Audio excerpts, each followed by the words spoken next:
Good morning, beautiful people. The sun is rising right this very second. Wow, it's the dawn of a new day, and I'm out in the beautiful, fresh, glorious countryside. Just look around. Got some beautiful horses and that amazing view. Now, if you look around the horizon, you'll see all these almost floral bright white clouds, and that's the blossoming blackthorn tree. And for this brief moment in time, this fleeting moment in time, the blackthorn tree that's normally so aggressive is absolutely stunningly beautiful. So today I thought we'd celebrate everything to do with the blackthorn tree. So firstly, the beautiful blossoming blackthorn tree is actually the first tree to blossom of the year. Now, some people might describe it as a shrub because it gets trimmed down and kept small, but when left to its own devices, it can grow all the way up to about 7 meters tall. Now, the blackthorn can live for 100 years. That's quite a long time. And you can tell kind of how old they are by the bark. I find this really interesting. When a blackthorn tree is young, its bark starts off kind of a very dark brown, but ultimately as it gets older, the bark gets darker and darker and darker until it turns to a super dark black, and that's how it gets its name, the blackthorn tree. The blackthorn tree is also known as a sloe tree, but its Latin name is Prunus spinosa. It's a pretty cool Latin name, and it's part of the Rosaceae family, and that means that the beautiful blossoming blackthorn tree is related to the rose. How cool is that? Now when you come out in early spring, you're able to just really grasp an idea of how much sloe is actually around you, because look at this. Look at all them blossoms. Just look how much blackthorn is running down the side of this hill. Let's go all the way over there.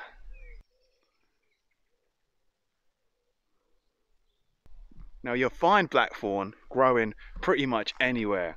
Woodlands, forests, but most commonly you'll find it being used as a hedgerow to become a natural barricade, because it's infamous for how densely thick it can grow with its thorny branches. Now, it's native to Europe and Asia, but you'll even find it growing in places like New Zealand too. So the blackthorn tree is so infamous and viewed as kind of a sinister negative tree by ancestors because of its thorns. Now its thorns can go up to 4 centimeters tall, but they're not like your average tree's thorns. When they prick you or scratch you, the blackthorn tree can give you what's called blackthorn poisoning. Whoa, what's blackthorn poisoning? Basically, it can cause a massive infection and swelling, and if left untreated, it can even result in amputation. So if you find yourself stabbed by a blackthorn tree and you're starting to swell up, get yourself to a doctor's. All of mythology and folklore that surrounds it is evil and negative. The Christians believed that when you start to follow Satan, he'll appear and prick your finger with a blackthorn tree, and that's kind of your initiation into Satanism. And it's always been associated with kind of the dark side of witchcraft. But we'll dive deeper into mythology and folklore at the end of the video. Now, of course, many people know the blackthorn solely for its sloe berries, and these are a really bitter, bright blacky blue berry that's famously used for gin. You can make a really nice gin from it. Now these berries are rich in vitamin C, and they're a bitter tonic, so they stimulate the metabolism, cleansing the blood, and they're just really good for a good spring clean of your body. And archaeologists have even found the slowberry dating all the way back to 2700 BC. So that means the slowberry has been a part of our diet for a long, long time. And not only can you eat the slowberry, of course it's much better when you cook it, it can be used to make a grey coloured dye too. Look at this, I'm in a sea of bright white blossoms. Beautiful. You can smell them. It's fresh as a daisy out here today. Now, being one of the first trees to blossom, the blackthorn, of course, is a super important food source for bees and butterflies and all the insects. And not many people know that these little flowers are edible. And I personally think they taste quite nice. Now, they're traditionally used for things like crystallizing and decorations on cakes and flavorings for syrups. Now if you look closely at these bright white beautiful blossoming blackthorn flowers, you'll see that they have 5 white petals and yellow or white anthers in the middle. Now these flowers are edible, and you'll find contradicting things all over the internet and in books about how much you can eat, and of course, like everything in life, moderation is key. Use them to decorate your cakes, crystallize them, use them in your soups, but moderation is key, and I'd say probably don't exceed about a teaspoon's worth. Now when the leaves of the blackthorn tree appear, these are small little oval shapes with toothed edges, and then they fall off in the autumn and leave the dark, twisted, thorny black skeleton of the blackthorn tree. Now these leaves can be dried and made into a tea, or you can even use them to make a green dye.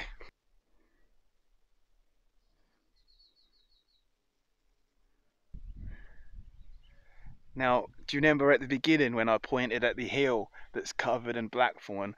We were standing up there, and now we're 3/4 away up that hill, sitting on this little perch, and we're absolutely surrounded in blackthorn.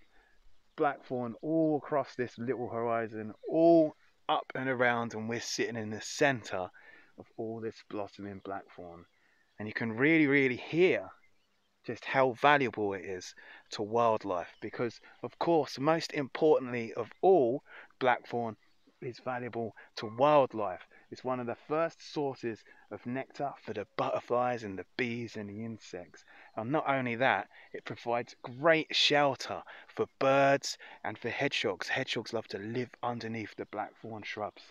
And the birds, of course, build their nests in the blackthorn tree because it provides them kind of a prickly castle to protect their little baby birds and live a nice happy life. Let's just take a moment to appreciate the blackthorn tree. This tree provides berries and flower blossoms with nectar and shelter for all the wildlife around. Imagine how many birds called the blackthorn tree home. Imagine how many butterfly caterpillars were born and grew within the blackthorn tree. Imagine how many starving tummies the blackthorn berry has filled. Imagine how many bottles of sloe gin have been passed around the dinner table with happy, tipsy laughing faces.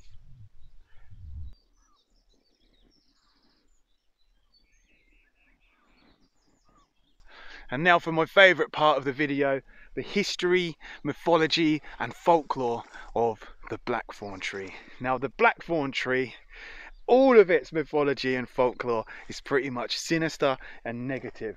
And I can imagine that's because the people in the ancient times, in the medieval days, they obviously had a strong negative relationship with this tree, because it would stop them getting places, and it would stab them with their thorns and cause infections and blackthorn poisoning. And it definitely wasn't on the top love list for the ancient people. And it's really associated with witchcraft, the dark side of witchcraft. They say that the witches' wands and staffs were made using blackthorn, and they did use numerous other woods, but blackthorn was an in particularly special wood to use if you wanted to get up to your no good witchy business. Now, in England, they believed that witches carried walking sticks made of blackthorn. So if you was a nice lady walking through the countryside back in the day with your blackthorn walking stick, you could potentially find yourself in trouble, because if you had a blackthorn walking stick, you could be a witch, and you use that walking stick for getting up to no good. And that's why sometimes you'd find that witches, when they was burned at the stake, they used blackthorn branches to obviously light the fire. Now, another folklore says that if you have blackthorn bushes, trees, shrubs, whatever you'd like to call it, and you want to kill them, you want them to go away, then you plant a hawthorn tree next to the blackthorn tree, and there a battle between good and evil will pursue. Hawthorn obviously represents good to the ancient people, and the blackthorn represents evil, and they truly believe that no matter what, good will always prevail. And there's so much more folklore and mythology surrounding the blackthorn tree. We'll have to dive into that another time, because we've made it. We are on top of that hill that's absolutely blooming in blackthorn. Beautiful, blooming, bright blackthorn blossoms. Anyway, everyone, it's been a pleasure. And since the blackthorn is so related to witchcraft and its folklore and mythology, I found this blackthorn stick. Let's see if it works like the witches' tales say, and see if we can go for a little fly around the blackthorn countryside. So I guess you just sit on it and run and jump. You ready? I'll attach you to my head. Here we go. Whoa.